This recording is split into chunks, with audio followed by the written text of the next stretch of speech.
Today, we'll talk about Vipassana meditation and how to start incorporating it in your life. A small disclaimer, this 5-minute video is not a replacement for the 10-day silent Vipassana meditation retreat that I highly recommend everybody does. You can read more about it in my blog. But today, we'll just give a little bit of a theoretical construct of what Vipassana is and give you a simple technique to start practicing it in your life. So what is Vipassana? To understand Vipassana, you have to understand that there are two broad categories of meditation.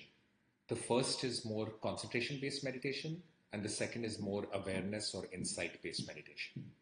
In concentration-based meditation, you are training your mind to focus on one thought with the exclusion of everything else, so that you can stop the natural nature of the mind, which is to be dissipated and restless, and get it to a position of concentration or ekagra.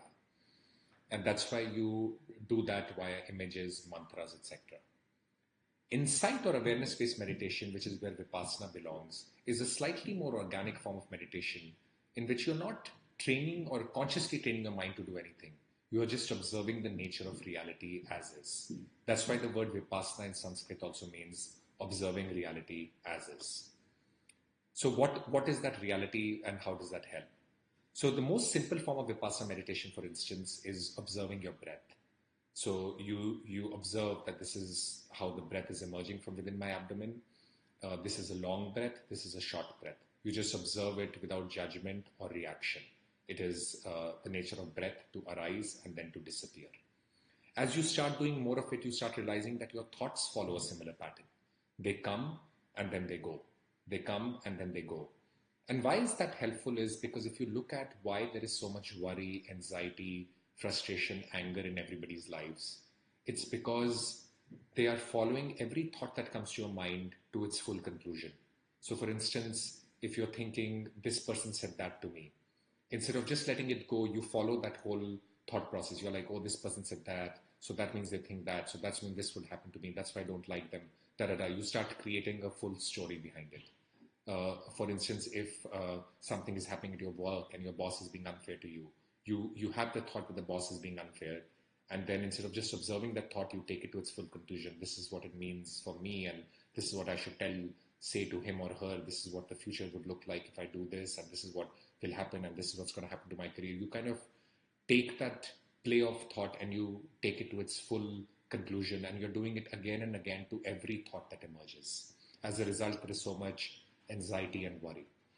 When you start doing Vipassana, you start to train your mind to realize that it's just the nature of the mind to keep generating thoughts.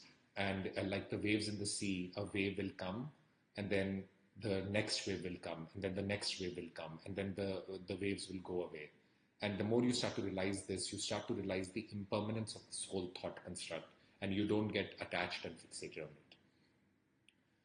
Which obviously leads to more peace and silence in your life because you become an observer versus judging and reacting every thought. So how do you incorporate Vipassana meditation in your life? Again, very simple, as I've taught in my previous courses.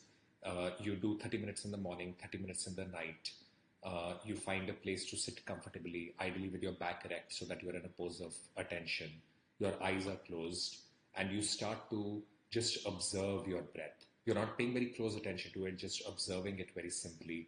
You see that it's arising in my abdomen, and now it's going away once again. Or if you want a little bit more focus, you can look at the space between your upper lip and the tip of your nostril, and you can feel the breath coming in and then the breath going out. Very simply, that's all you are doing is you're just sitting with your eyes closed and observing the movement of the breath up and down. And slowly you'll also start to observe your thoughts. There'll be one thought about this, and there'll be a thought about something somebody said, and there'll be another thought about something somebody said. And all you are doing is you're observing, oh, there is this thought.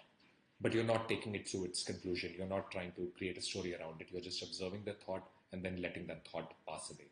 And that's all. That is Vipassana. You're just observing breath, thoughts come, and then the breath and thoughts go away. And hopefully when you start doing it over a period of time, you start to have a very, very deep sense of silence in your life, because in everyday life you become extremely conscious that this is a thought which is coming in my mind, and it's not permanent. It is impermanent because it's the nature of the mind to keep creating these thoughts, which will eventually pass away. Or as the famous saying in Buddhism goes, the nature of desire is desire itself, or the nature of thought is thought itself. It's just the nature of the mind to keep generating thoughts. And what you have to do is to learn to not engage them and engage in them, but just to observe them. So that's Vipassana in a nutshell, just observing the nature of reality as is. And I hope you can start your Vipassana meditation practice today, because you'll see a tremendous effect in your life in that. Good luck, and I'll see you again next week. Thank you. This is Karan Bajaj, and I want to offer you my free meditation video course today.